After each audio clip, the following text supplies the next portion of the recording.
to Black Cat Paranormal's YouTube channel. If you're watching this, I assume it's because we didn't scare you off with our introductory video. We're very quirky, full of energy, so it's good to have you back with us. So for this video, we are going to be reviewing the first 5 episodes of The Haunting of Hill House, which is on Netflix currently. Yep, and having said that, I just want to pop a note in to say that we do not own any of the intellectual property. Haunted of Hill House is solely owned by Netflix, and we are just super fans who love the show, and we've come here to talk with also other like-minded people, hopefully, but we do not own any of the content. Also, there is a spoiler warning in effect, so if you haven't seen at least episodes 1 to 5 of The Haunting of Hill House, firstly, where have you been? Secondly, pause this video, head on over to Netflix, watch it at least 1 to 5. Yeah, they're going to binge it. You're going to binge it.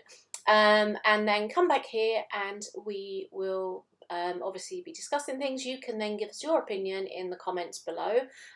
We can take a look at those comments and then we'll answer some, obviously, and some of them we will answer at the end of next week's episode. So, just to start off, when this was being written, the 5 Crane children actually represent the 5 stages of grief over the death of their mother. Stephen is denial. We'll be looking at these in more detail. Stephen is denial, Shirley is anger, Theo is bargaining, Luke is depression, and of course Nellie is acceptance. So, episode 1, Emma. Yes. Now, what do you think about episode 1? I think it was great that they started with Stephen as a skeptic and then they let him see a ghost. He got the proofs that he'd been searching for ever since he left Hill House, really. Because obviously he's a paranormal investigator, like us. Good choice of career. So he's been searching for answers as to whether there's anything out there for years, and he finally got his answer. Unfortunately, it was his sister dying, but he did get his answers, which is good. But then I think that there's still a part of him that's sceptical, even though he saw Nell at the end, there was still, I think, a part of him that didn't believe it, because when he was speaking to Shirley, he was kind of just saying, he was kind of bumbling and saying, I've just seen something. But even then he didn't say, I saw Nellie. He just said, I kind of saw something. It's almost like he saw too much. He's been searching for answers. He's finally got the answer and thought, I don't like this answer. It's too much. So you just want to, deny that it's there. Yeah, I agree. I think it's a really good episode in that it sets it up really well. Good character introduction. Straight away, each person. Who they are, what they're supposed to be. Their character. What they're doing for a living. I think it's a really well written episode. It does focus on Stephen, and he is played by the actor. Now, I apologise if I butcher your name, Mikhail Husman, and I'm sorry if that's wrong. Someone, I'm sure, hopefully someone can correct me on the proper pronunciation. And then the child is played by Paxton Singleton, both incredible actors. And I think it does focus more around Stephen. Obviously they all get the phone call from Nell, which for many different reasons they all hang up and no one answers her. But they're for valid reasons. They've got lives, haven't they? They've got things they need to be doing, and they didn't realise what was going on. So, and it's probably that they don't know how to handle her as well, because obviously she's got all her mental health issues. They're probably just not sure what they can say, how they can help her, so it's easier to not answer than have to deal with it. Yeah, I do think that they handle the subject of mental health very well. I think that they're sensitive with it. I think that they explain, the good and the bad about how, families can only go so far to help, and you do what you can as a family member, but there's only so much you can do. And I think that they show that really well. More so, I think, with Luke's story arc. But even so, with all of them, with Nell, they really want her to be well, but they've done what they can. I think the shots of Hill House when they were little, I love those. I don't know about you. And the little ghosts in the background. So why don't you guys tell us how many of the surprise spooks you saw in this episode? Now, we've been told that there are ghosts in the background of every episode of The Haunting of Hill House, and it's down to us to find them. So if you leave in the comments below which ghosts you have found, and then we'll let you know if we agree, or if there's any that we found that you might not have done, or vice versa. So highlights of episode 1. As you say, what's your highlights of episode 1? Can I say all of it? Am I allowed to say all of it? It just hooked me in the first time I watched it. It wasn't like your traditional horror TV show. We didn't have things jumping out, and you know there wasn't any cheap scares. Yeah. Until the end, that bit did make me jump. Where Nellie's ghost is in front of Stephen, and the eyes are bulging. That was scary. Yeah. I watched that one before bedtime and regretted it. But up until then, it was a nice, slow introduction to everyone. You really got to know the characters. Yeah. You know, you weren't just thrown in at the deep end and suddenly everyone's running around and there's ghosts jumping out everywhere. Yeah. But I think also there wasn't jump scares, which I like. Obviously, there were a few things, especially in the house when the Crane children were young. And the tension, I mean, I think the way it was shot, the colouring, the lighting, I think the tone, the score was amazing at making you totally terrified without actually doing anything. And of course, we have very early on the introduction of the bent neck lady, one of my favourite actual characters, spooks in it, which we'll talk about much farther down the line. But so I think they did an excellent job for setting it up. Like you said, from the end of the first episode, I knew that I was hooked. I knew that I would have to watch all of it in one go. Didn't matter about work, didn't matter about sleep. Who needs that? I'll sleep when I'm dead. So, and even then I'll come back and tell you about your house. Oh God, yeah, please. So that's our opinion on episode 1. So what do you guys think? What are your favourite bits? Any bits you didn't like? Any characters you're not so keen on? Just give us your thoughts below. So moving on to episode 2. This episode's called Open Casket. This one revolves more around Shirley, who is Anger. Do you want to talk about that a little bit? Yeah, so Shirley isn't the oldest sibling, but she's always taken control and tried to, keep everyone in line. Obviously, when Nellie dies, she has to take control again, which I don't think she's very happy about, to be honest. No. I don't think she enjoys it because she's not the oldest sibling. This isn't my job. Yeah. But she doesn't handle Nellie dying very well. They've all obviously experienced suicide before, so for them it's probably a replay. Not a good way to lose another loved one. Yeah. But she does have some interesting outbursts. Yeah. And I think, like you say, she kind of took on the role of mum. Yeah. After their mum died, so it's it's a lot to take on at that age. But she did it. But she's also angry that Stephen didn't step up. Yeah. Being the eldest, he should have kind of been looking after her, and she felt like, no, who's there for me? There's no one there for me. So she's angry about that. She's angry that Nellie would take her own life, even though she knew what it did to the family. She's angry that once again she feels that their dad isn't saying everything, isn't telling them everything. And also it makes her angry to think about her past. So we've got a really good sort of transition where she's got Nell down in the mortuary, and then it transitions to Hill House when she was a child. Yeah. And then, of course, we've got the storyline about the kittens that she finds. Creepy kittens. What do you think about them? I think it was a good way of showing how she got to it's fine. We don't need the table. It's fine. Where she got to where she was, why she chose her career. Obviously explores her relationship with death, which started on from a very early age. Yeah. She mothered the kittens as well, which is quite interesting because, like you said, she took on the role as a mother. Yeah. I think it was just a good way of showing us what happened to her to make her want to be a funeral director. Yeah. Because it's not a usual career choice, and it's kind of nice to see what led to that. Yeah, and she just wanted to fix things, didn't she? I think. I'm not emotional. I'm not crying. I've got something in my eye. We believe you. Honestly, it's the kittens. They were creepy though. They were creepy towards the end. Creepy kittens. Yeah. And obviously, of course, we've got this scene where they're burying the kitten. Yes. And then she thinks the kitten's alive, and it's actually the bug coming out of the kitten's mouth. Quite mean, really. And then, of course, we go back to present time, and she's just closing the door. She turns around and sees her mum on the slab with a box. And that bit really got me. I'm not going to lie. It's a reminder of your traumatic childhood event. Mine. Yep. Where that time when I had a box of in my hands of hands. That was ominous, wasn't it? A box of hands. Yeah. So again, excellent episode. Brilliant way of showing us more about Shirley. Yeah. So again, what do you guys think about episode 2?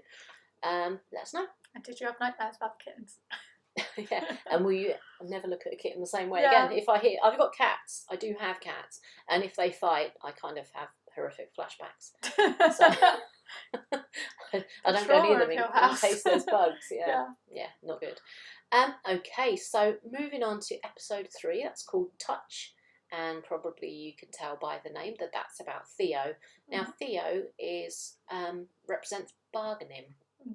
So, why does she represent bargaining? Well, she is she's the one who drowns her own memories. She's out clubbing, she's dancing.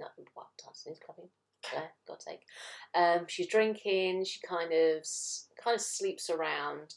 All a way of trying to kind of not come to terms, kind of, I guess, bury what's happened to them in adulthood and childhood. And I think we get to know a lot more about her powers, don't we? Yeah. She comes across as someone who's quite abrupt and hard shell. But you can see as a child, you know, she had visions of her mum with her face smashed in. Oh wow, that scene! Yeah, that's one of the most jarring scenes in the whole. So you can kind of see why she's putting up this brick wall so you can't get in. Yeah, definitely. Yeah, she definitely doesn't want to let anyone in unless it's on her terms. Which is shown in her relationship, that she really wants to have that relationship, but she's still a bit scared that if, you know, she feels something. And it's a very good metaphor because it's not just about what she touches with her hand, it's her feelings. And she's like, if I feel that, am I going to get a bad response? Am I going to get hurt? Yeah.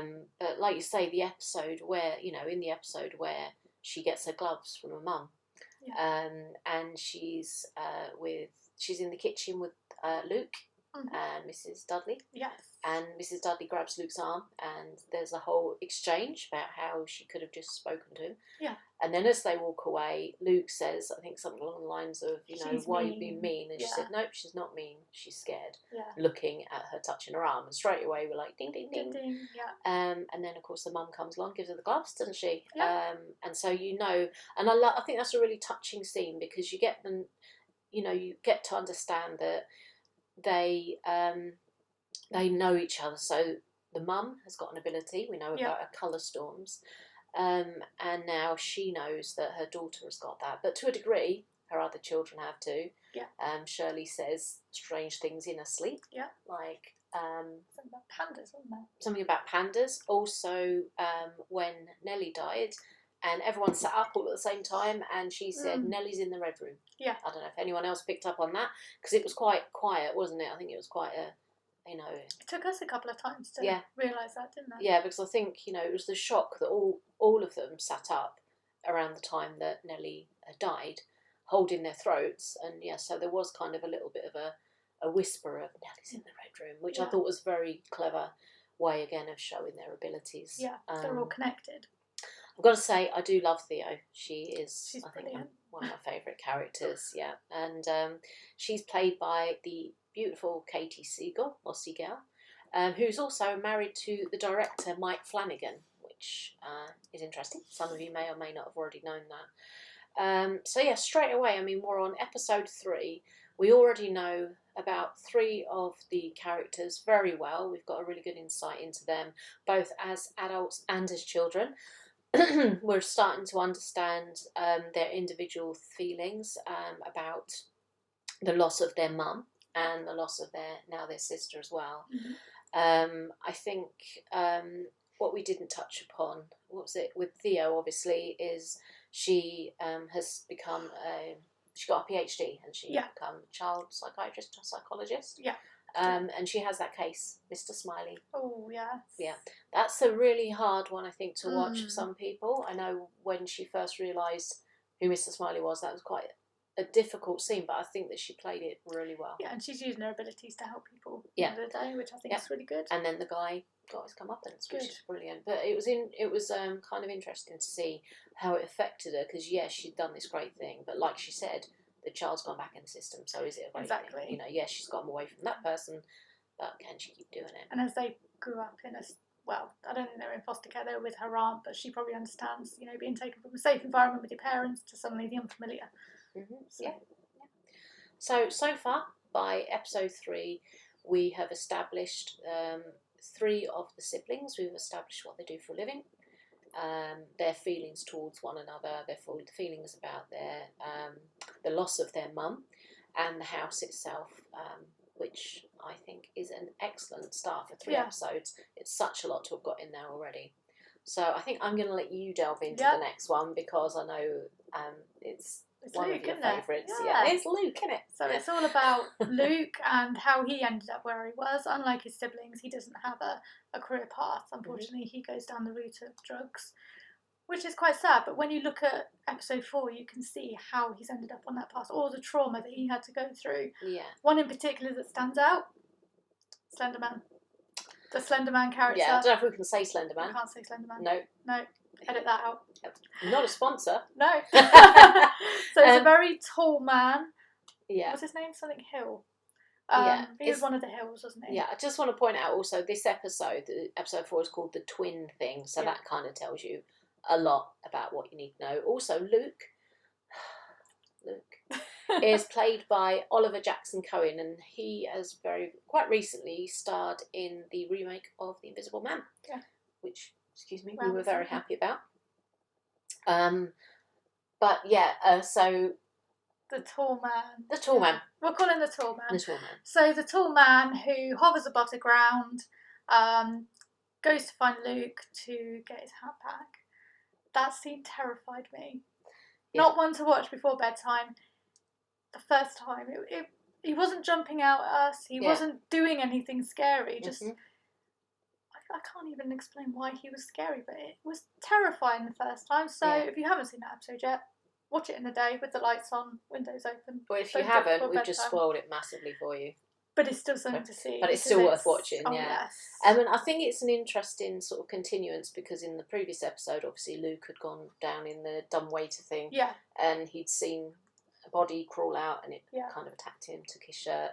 And then, you know, obviously a bit later on, we do find out that there was someone buried in the walls, and that was actually one of the Hill family. And he'd always said that he wanted to be tall. He was quite small in stature, wasn't he? Said he wanted to be tall. So I love the way that then that's transitioned into him being this great tall man, creepy dude with a big long walking stick. I didn't understand that. I must admit. I mean, it made for excellent creep value having him floating around with his stick. It's a bit like me when I walk around with mine. But yeah, I think, you know, why didn't they just make his legs long? But I guess it is spookier to see him. But then he'd have a tiny torso, wouldn't he? He'd look like a clown. That could be quite amusing, though. Yeah, okay, that does make sense. Okay, but the character was just perfect for that scene. But he didn't do anything. That was the thing. So it's so simplistic. He did absolutely nothing really. He walked around, going in rooms, looking for his bowler hat. Walked into that room, found his hat, went to walk out, and Luke couldn't breathe and went. And then that's it. And that's it. Now you've done it. Yeah, just that one room, but it was brilliant. And but I always think, right, I'd always want to be there and see, like, so what happened? Yeah. Okay, so... Yeah, what did happen when he lifted the covers? Yeah, it's like, okay, you see the bony hand come down, you see his head like, hello. And then he screams, and then what? He's like, okay, bye now. You know, he kind of screams like, oh, okay, sorry about that. Later. Yeah. And he clumps away again. Yeah, so that's quite interesting. But yeah, like you say, that is one of the... Quite traumatising moments, yeah. Not one you'd forget. I imagine. Yeah. I mean, and it's the reason, really, that Luke is obviously depression in one of the 5 stages. And that's obvious to see because of his descent into drug addiction. Yeah. Which, again, it's portrayed so well. It is, and he does a remarkable job of portraying it as well, I think, in the show. I like the fact that he is finally making a change, although it's so frustrating when Nell's taking him to rehab and he's like, take me there, pull over, get some more I need to get well before I can get better. Yeah, that was like, what are you doing? Why would But then you that's do something that would happen to a real life addict, so you kind of like... It's a nice insight into what they're going through, because obviously we've never experienced it, hopefully never will, but it's kind of nice to know what they're going through, you know, so that if you ever do meet someone like that, you can help them. And then again, at the same time, you've got the whole sort of subplot with Nelly, where he's using his drugs, and then she's seeing the bent neck lady at the same time. I loved that bit. Just to look out of the car and be like, bent neck lady. Yeah. And I actually did go, bent neck lady. That's what happened in my household. Absolutely. So it's good that you've got those two things running along. So obviously, it looks like Luke is asking Nelly about her life and he wants to know, but then it's just like, can you go get the drugs? Take over. And then she doesn't want to talk to him about bent neck lady. And then obviously subsequently he does go into rehab and he is doing really well. He has 90 days chip. And then he's got quite close, isn't he, with one of the other people staying there who decides that she's going to leave. So on the morning after Luke gets his wake up call and grabs his neck, and then he sees Nelly, doesn't he, at the end of the bed. The next morning he realises his friend's gone, so he goes after her, which thereby gives up his place in that he had the safety in the home. But he goes to find his friend, which you've got to think, is he stupid for giving up his space, or is he awesome for trying to help his friend who's helped him? Yeah. So this is a person who's helped him to achieve 90 days clean. His sponsor, that's the word I was looking for, sponsor. And he just wanting to kind of go back and help her. Yeah, I think that's it. And I think he honestly felt that if he rang up and said, look, I've just helped him, we're coming back, that they would have just... But obviously to them, they just thought, he's using again. Yeah. So you can kind of see it, but it is sad. And then obviously... towards the end of that episode, he's really down on his luck. He's lost everything. He's been beaten up. And he starts walking backwards and forwards and counting 1 to 7, which is interesting. We're going to talk about that at the end of this episode. Walking backwards and forwards, counting 1 to 7, and then you realise that Bowler Hat Man is following him. Yeah. Again, very, very creepy. Yeah. And then when he turns around, he sees his mum. And she's asking him to come home, obviously to kill himself like Nelly did. And then she has headlight eyes, which I thought was really clever, that she had headlight eyes as the car. Yeah. And then obviously we see Luke talking to him, and he's just trying to get him to come in the car, and Luke's sort of saying, isn't he, I feel cold, my legs are stiff, my arms are stiff, my neck hurts, but I've not used. And obviously we know it's because Nell's dead and he's got that twin connection, but he doesn't know that because he doesn't know she's gone.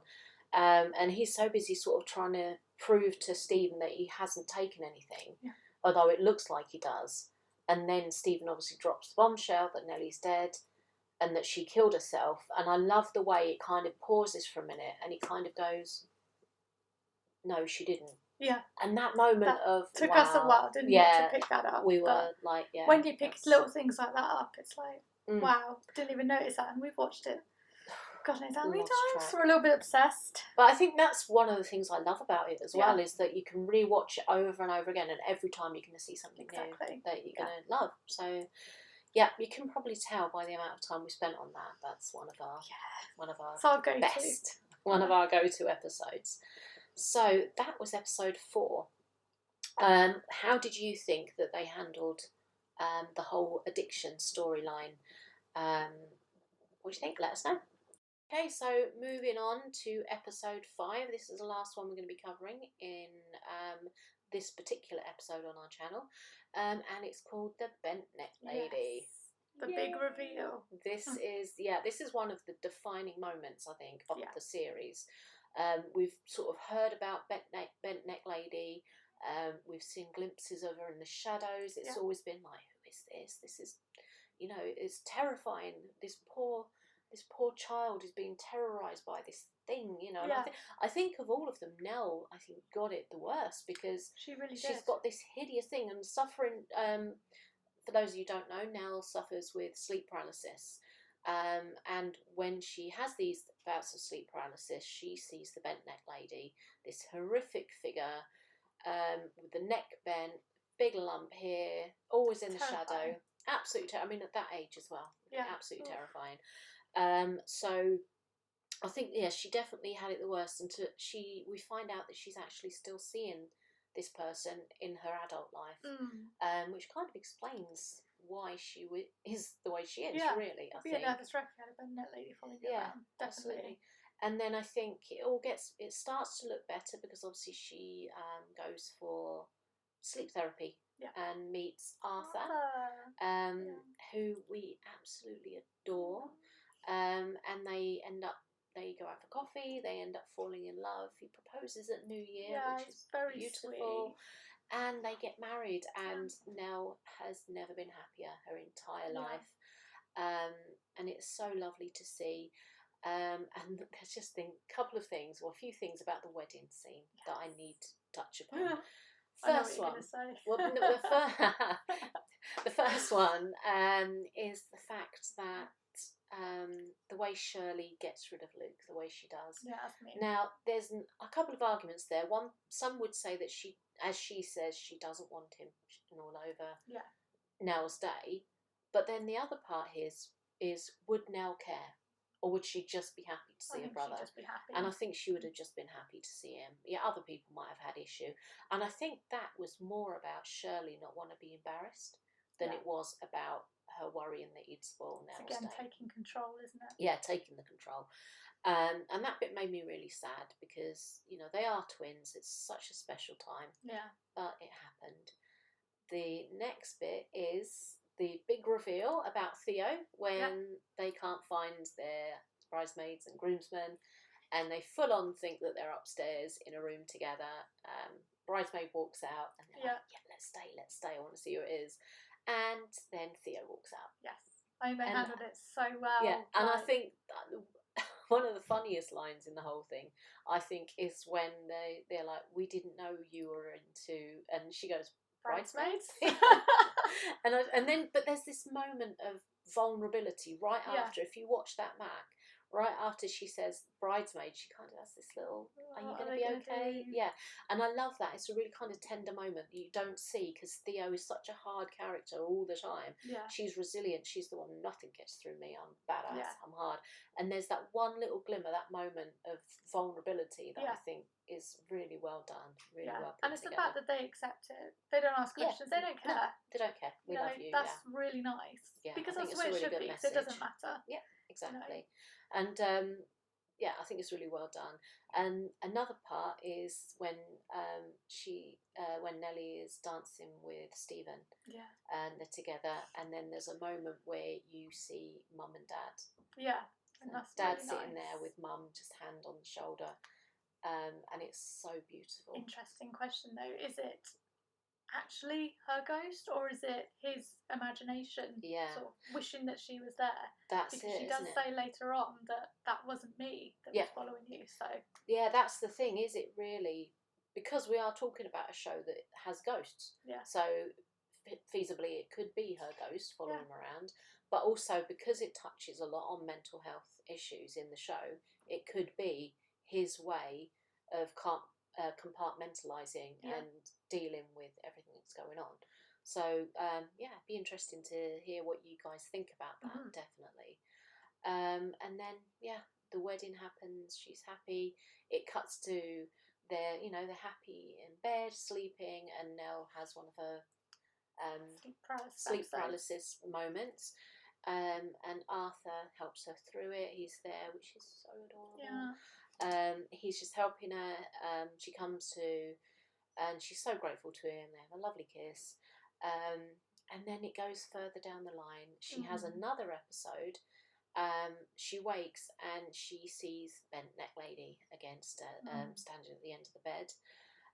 Arthur gets up to turn the light on to help Nell, and falls to the ground. And horrible scene. It is one of the it's so difficult to watch, isn't it? And obviously we find out that he had a brain aneurysm. which could happen to anyone at any time. And I think that's what makes it so scary.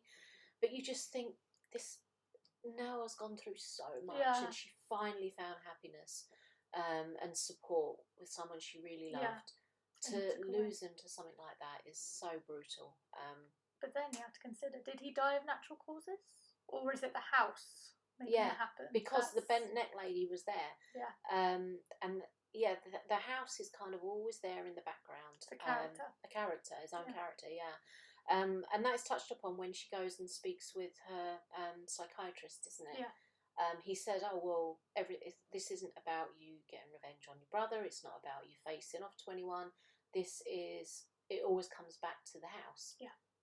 And she's kind of got a look on her face like, well, yeah, because the house is doing this. It is the house. Yeah. So of course it will be. And I always thought with this particular doctor as well, he's like, "Oh, you're taking your meds." Yes, I am, when she's clearly not. And he knows she's not. Yeah. So I think more should have been done there to perhaps help her. Yeah. Even if it was just to like bring her in for a couple of nights evaluation or something like that. I think it could have made a big difference. And then we jump forward, don't we? And she's decided that she's fallen out with Theo at this point, because she's used Theo to see if Arthur's still in her home, hasn't she? Yeah, which is really sad moment. She's desperately trying to cling on to. I think if you lose someone you love, you'll do anything to cling on to it and have a few last moments. And sort of, when we're doing paranormal investigation, we come across that quite a lot, don't we? People that are just hoping that there is a spirit there that they can just say goodbye to or hold on to. So it's really, really sad. But what other parts do you like? I mean, there are so many bits in that episode. There are so many in that episode alone. I guess it's the way the house gives her the last moment with Arthur. But it's not real. And she thinks it's real. She gets to see her mum again. She sees her siblings as children, which is quite interesting. Yeah. Oh, one thing I liked about it is previously, I'm not sure if it was this episode or the previous one, as a child, she gets told off for writing on the wall. And it was the mum. And it was the mum. She did it. And actually what I love about that scene is there is a hidden ghost, and do any of you know where it is? If you can tell me. There is just the one in the scene where she's being told off about writing on the wall. But it's quite a cool one, and if you blink and miss it, so who can tell me where that was? I sound like a teacher, don't I? Who can tell me? So obviously she gets called back to the house. There's flashback scenes. I'm just remembering all the things going on. When she sat outside in the car talking to her dad, it does a flash to the house, and the porch light flashes twice. Because that's what they were told to do. Didn't notice that straight away. Yeah. And it was almost trying to pull her in. Come home, Nelly. Yeah. Mum's flashing twice. Come home. Yeah, I like that bit. And there's a lot of the number 2 is significant. If you think, when she's little and the dad leaves them at the hotel, comes back, covered in blood, and he says, "Your aunt's going to be here at 2 o'clock." He shows her how to see 2 o'clock, and he taps 1, 2 for 2 o'clock. Then when she goes back, after seeing the bent neck lady, she goes back to the hotel room and falls asleep and wakes up at 2 o'clock. Yeah. And then she drives to the house and taps 2 o'clock on the watch after she says goodbye to her dad. And then the house light flashes twice. So I'm not sure. Maybe the twin thing too. Yeah, exactly. Yeah, see, things we... Yeah, I think we didn't even know that. At the time. So, and it's called the twin thing. So, wow. Look at us. This is new. Yeah, we've just noticed something else ourselves, which you probably already knew. So you're probably sitting at home like, well, come on, really, seriously. I mean, we have only watched it 15 times, to be fair. That's true. So. Yeah, maybe you weren't supposed to pick that up until the 16th Definitely, time. Definitely. I think, like you say, she goes back into the house. She sees her siblings as children. Although she's seeing them as children, but they're clearly seeing her as an adult. Yeah, because they're looking up when they hold her hand. And not only that, when her mum says, "You're not dressed," she says, "Oh, come up to my room. I've got something you can wear." So she's seeing that she's an adult because she's given her clothes. Yeah. So I think that's quite an interesting point. And then obviously she goes and she gets changed. She says, "Come down, you know, you're going to miss it. You're going to miss it." And then, as you say, she walks down the stairs. They're all in their wedding outfits. And she's seeing them all. And then she sees Luke, and he's obviously clean and he's looking great. And then he steps aside and Arthur's there. Oh, my heart just broke into 10 million pieces. The house gave her one last dance. You know, brought her back so she could kill herself, but here you go, one last dance with your husband. Talking about soundtrack, as I did earlier on, the song. Yes, amazing. It couldn't be more perfect. It was literally the perfect song. But they have the dance. She has the final kiss, and then he's gone, and then she sees little Abigail on the bottom of the stairs. Here's one. Another terrifying character. Think, you know, obviously I guess you know if you've seen it all, but by this point there's still that fact, is Abigail real? Is she a ghost? We don't know. At this point we don't know, do we? I was convinced she was a ghost the first time I watched it. Yeah. Convinced. Yeah, me too. So yeah, that's quite an interesting one. And so, yeah, come on, we're going up, we're going to have a tea party, which is a really good, it's foreshadowing, isn't it, for later on in the season? Yeah. Which is quite cool. You know, it's going back to her childhood. She loved having tea parties. Yeah. And it's such a heartbreaking moment when you see them stood at the top of the stairs, the winding stairs, and they're talking, and she'd said to Nellie when she was little that one day the locket would be hers. She offers her the locket. Nellie puts it on and then realises, like, her mum stands back. She realises she realises it's actually rope, which is a really good knock back to when Mum said at the very beginning, get rid of those ropes, someone's going to hang from there. Yeah. And so Mum's like, you know, it's time to wake up, kisses her, boom, she's gone. Yeah. Break. And what's really clever, I think, about that is she doesn't just stop. Yeah. I don't know if you want to kind of talk about the way they do it. She becomes the bent neck lady because when she's going down through each scene, her neck is getting bent even more to the side. And it's horrific, and you can see it. And then just the realisation that she was haunting herself. The house was making her see, I suppose, important events in her life, really. Yeah. So for each time she drops is a time in Nell's past that she has seen the bent neck lady, isn't it? So, and it goes all the way back to the very first episode where she sees her, and it cuts to Nell as the bent neck lady, and she screams, and then her face goes grey, doesn't it? And then it kind of cuts. And I think, as far as reveals go, that's one of the best I've ever seen. And I love horror films, horror TV shows, all things paranormal. I love it all. And that shocked me. That was like, wow. And also, once you've watched the whole series, you can see when Olivia is pushing Nell off the ledge, you think, that's cruel, that's awful. But then later on, you see why she does it. It's misguided. It's not, I mean, it is cruel, but it's, you can see what led to that decision to push a child off the ledge. Yeah. But also, you know, we see that, our director's not happy about something in the background there. He's like, shut up, you're waffling, girls. Come on, get to the point. Oh, yeah, you stopped, so I must be right now.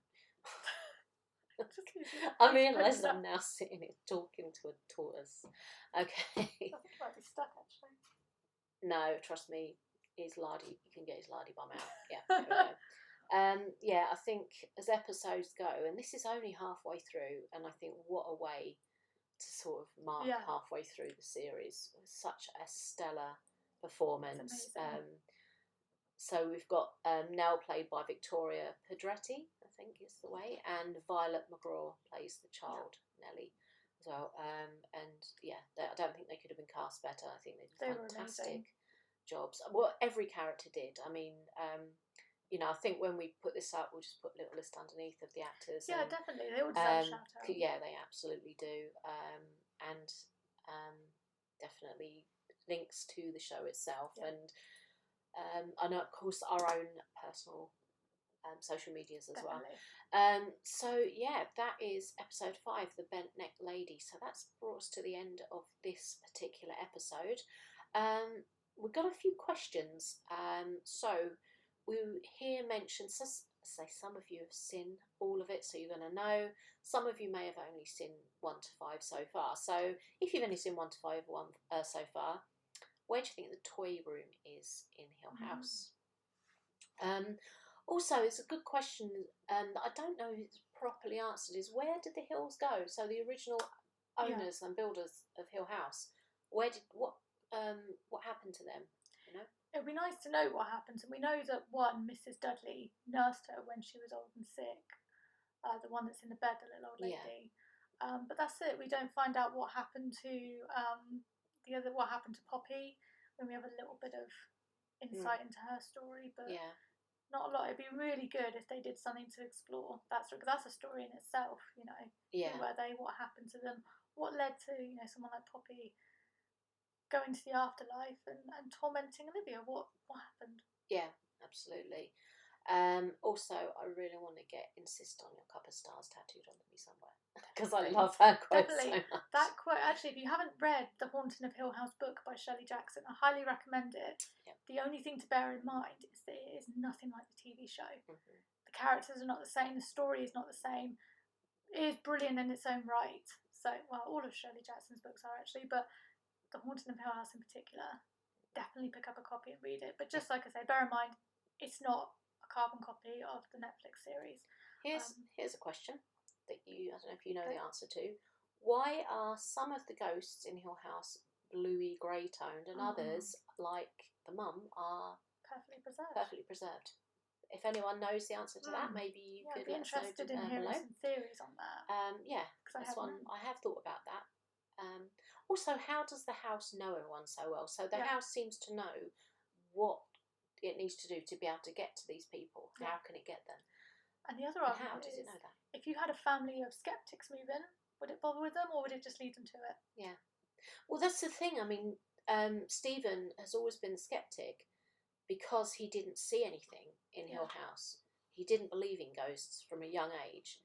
So is it that he didn't see anything, so he became a skeptic, or was it that he was a skeptic, so he didn't see anything? The house didn't come to him because it was like, oh, he doesn't believe.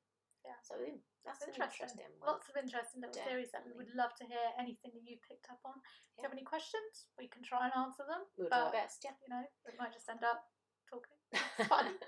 So, hope you've enjoyed this kind of informal podcasty chat, really. But it is interesting, a really interesting show to talk about, and I'm sure there's so much more that we could have said that we didn't. If there's any sort of interesting things from each of the episodes or one of the episodes that you would like to point out that we did miss, let us know below, and we'll kind of touch upon that in the next video. Also, let us know how many ghosts you've seen. So think of episodes 1 to 5. How many ghosts did you see personally in those episodes? And what we're going to do, we're going to have a little tally up, and by the end, so when we've done episode 6 to 10, we're going to ask the same question, and then at the end, we're going to tally it up and say, right, how many ghosts did you see in total? And we'll see if our numbers actually add up, and maybe you guys have seen something we haven't, which is quite possible because there were things that we didn't realise until doing this review today. Yeah, so, exactly. But overall, I think our review, as you could see, this is quite possibly the best scary paranormal TV show, I think, definitely in the last, I'd say, 5 years. Potentially the best one I've ever seen personally. The character development, the story arcs you've got, the casting, the script, it's all perfect. It all comes together so well. It keeps you hooked. It keeps you reeled in. You've got real empathy for these characters, both the old ones and the young ones. And I just think that, like I say, you're hooked after the first episode. And it takes a lot. There aren't many shows out there at the moment that do that. There's a lot that are all the same, same sort of genre, same sort of day in, day out one, thing that you always see. But this was something different, and it was really good to see something so different. Please leave any comments for us below. That's bringing this episode to an end. I hope you've enjoyed listening to it as much as we've enjoyed recording it. Please do leave your comments for us, because we really do want to know what you think, if there's anything we can do differently, things you liked, things you didn't like. Being a new channel, we do really welcome this feedback. We love what we're doing and we want you to love it too. So please do let us know. And as always, please do like, comment and subscribe.